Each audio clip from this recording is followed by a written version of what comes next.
minuman udah, cicipin makanan udah. Tadi ada pertanyaan yang masih tergantung. tertunda. Ya. Nah, tapi tadi pandangan dari Pak Fahri belum nih kalau mengenai harapan. Kalau tadi kan permasalahan yang dirasakan jadi perbedaan. Ya, jadi peran kita sebagai wakil rakyat itu sebenarnya kan jembatan antara rakyat dengan tentu pemerintah ya. Dalam demokrasi kita itu kan ada wakil. Memang masyarakat berharap banyak bahwa wakilnya itu selalu ada bersama dengan masyarakat, ya tinggal bersama dengan masyarakat dan di situ mendapatkan suara-suara masyarakat dan kemudian dibawa lagi pemerintah. Nah, peran inilah yang harus dilakukan oleh seorang anggota dewan yang disampaikan oleh Pak Mahfud bahwa bisa menangkap kebutuhan masyarakat dan kemudian memperjuangkan itu pada saat rapat-rapat baik di komisi maupun pada saat paripurna, sehingga apa yang ditangkap di masyarakat kemudian disampaikan kepada pemerintah dan kemudian itu bisa dilaksanakan lagi oleh pemerintah bersama-sama dengan masyarakat. Nah, ini dalam banyak kesempatan pada saat kami kunjungan itu masyarakat yang merindukan sosok seorang wakil rakyat yang seperti itu. Ya, walaupun dalam kenyataannya, ya sekali lagi, walaupun dalam kenyataannya, ya tadi Pak Mahfud sampaikan bahwa ada banyak sekali wakil-wakil rakyat yang sudah melakukan hal yang seperti itu yang diharapkan oleh masyarakat selama 5 tahun, tapi orang-orang yang seperti itu tidak banyak dipilih.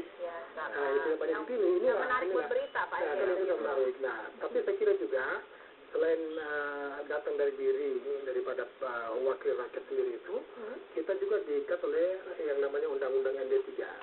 Kita punya Undang-Undang nomor 27 kita terapkan. Sekarang sedang lagi direvisi. Ya, paling tidak ada 5 roh, ada 5 roh yang kita harapkan undang-undang itu bisa mengatur sehingga anggota dewan ke depan ini lebih bergairah, lebih efektif, kinerjanya lebih baik. Yang pertama itu diharapkan ada semacam ruang publik untuk lebih banyak berperan bersama-sama dengan anggota dewan pada saat kita membahas legislasi, pada saat kita membahas tentang anggaran, pada saat kita juga melakukan pengawasan. Yang kedua kita harapkan juga bahwa peran BAKN, ya, badan akuntabilitas keuangan negara yang badan di DPR itu bisa lebih diperankan sehingga ya tadi cerita-cerita yang banyak bahwa korupsi dan sebagainya itu bisa hidup di BAKN itu. Yang ketiga, kita harapkan juga bahwa di dalam D3 itu diatur bagaimana pertanggungjawaban anggota DPR untuk bisa mempertanggungjawabkan kegiatan-kegiatannya, baik itu nanti melalui media, baik melalui buku, baik melalui website, majalah dan sebagainya, sehingga orang tahu bahwa inilah hasil kerjanya. Yang keempat, yang penting lagi, yang juga didorong adalah bagaimana aturan main berkaitan dengan kode etik anggota dewan. Tadi Pak Mahfud sudah sampaikan, ya ada orang yang tidur, ada yang tidak tidur, tapi bolos dan sebagainya. Kalau dari partai sendiri, apa dilepas gitu aja Pak setelah duduk di DPR atau masih terus dilakukan internalisasi dan sebagainya? Ya, kalau partai saya kira ya dengan instrumen fraksi di DPR, mereka pasti melakukan pengawasan, termasuk juga pembinaan, plus sanksi internal fraksi atau partai terhadap anggota-anggota mereka di DPR yang tidak bagus kinerjanya, itu pasti ada. Cuma memang itu satu soal.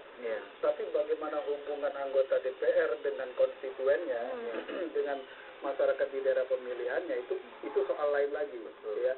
Nah, kalau kita lihat memang persoalan yang mengemuka dalam pemilu kemarin itu adalah persoalan hubungan antara anggota dewan dengan masyarakat di daerah pemilihan, ya, yang kecewa, yang tidak puas dan seterusnya. Walaupun sebenarnya tadi ada anggota-anggota yang dia bagus memperjuangkan aspirasi masyarakat, ya, tapi tidak terpilih karena memang ketika pada saat kemarin itu dia berhadapan dengan satu gelombang besar pragmatisme politik dan dia nggak sanggup, gitu. Ini jadi menurut saya memang dua sisi ini harus kita benahi. Anggota DPR kita perkuat prinsip-prinsip representasinya, dia sungguh-sungguh jadi wakil rakyat seperti yang dikatakan sebagai jembatan. Tapi pendidikan politik di masyarakat ini juga harus kita perkuat. Jangan sampai dia dapat 20.000 pada saat pileg, tapi 5 tahun yang berikut dia nyesel, ya gua pilih dia ternyata begitu. Kira-kira gitu. Ya, Pendidikan masyarakat itu penting.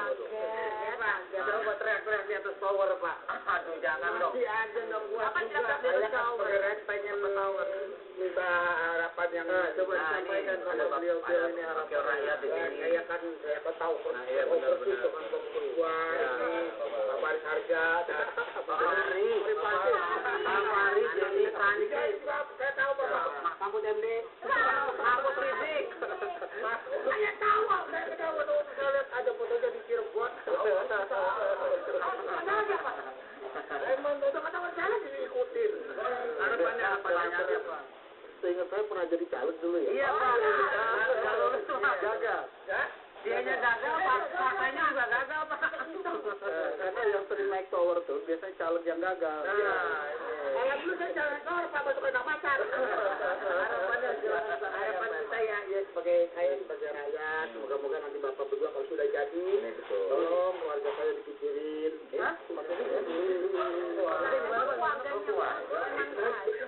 Kan Bapak selama ini nggak dititipin ke anggota. Enggak, maksudnya kepala keluarganya diganti gitu. Ya? Jangan Pak, saya bukan kepala lagi. Ya, harapan kita masyarakat kalau nanti Bapak jadi kan sekarang ini kan masyarakat sebetulnya kepengen cuma satu Pak, hidup makmur, murah, ya kan, anggotan gampang, ntar begitu duduk lagi, kapan matangnya Pak? Kesejahteraan Pak. Jadi perubahannya ya memang kan tugas DPR itu menyambungkan suara rakyat. Jadi ini misalnya nih Bang Eman ini udah minta beras murah. Kalau anak sakit gampang. Gampang apa ya berobatnya maksudnya. Gampang sakit lagi Pak. Nah, DPR itu tugasnya kita panggil pemerintah, kita sampaikan Pak Menteri, Pak Presiden, ini aspirasi masyarakat seperti ini. Karena kebijakannya dari eksekutif ya Pak ya. Tapi apakah nanti jadi murah atau enggak harga-harga itu tergantung pemerintah. Eksekutif. Jadi DPR itu boleh disalahkan kalau nggak ngomong. Tapi kalau hasilnya? Kalau hasilnya itu pemerintah. Itu. Yang nanya sini. Yang nanya Bapak.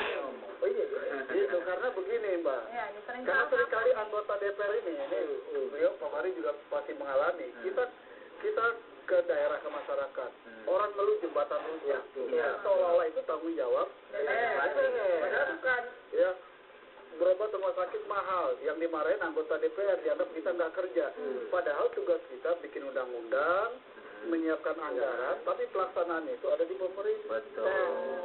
Kalau di kampung ada di camat, wali kota, bupati dan Demonya mestinya ke situ minta tuh. Tapi nanti kita kalau misalnya ke pemerintah, tiba-tiba pemerintah juga anggaran kita turun. Tapi memang tugas anggota DPR itu bukan sekedar ngomong. Dia juga harus membimbing masyarakat, mengawal masyarakat, menuntut haknya kepada pemerintah di daerah. Misalnya, tinggal di mana? Depok. Nah, kalau ada masalah, ya. Masalah enggak? Kalau. Mak saya? Mak.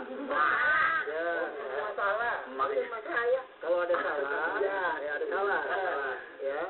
Dia ada masalah kayaknya Pak, masalah dengarnya Pak, pendengarannya bermasalah dia, soalnya terkecemplung dulu. Ini harapan masyarakat. Jadi misalnya nih, beliau nih punya masalah. Eman. Kita emang sekolahnya dulu kagak kelar masalahnya. Orang-orang SMA 3 tahun dan 4 tahun. 5 gitu.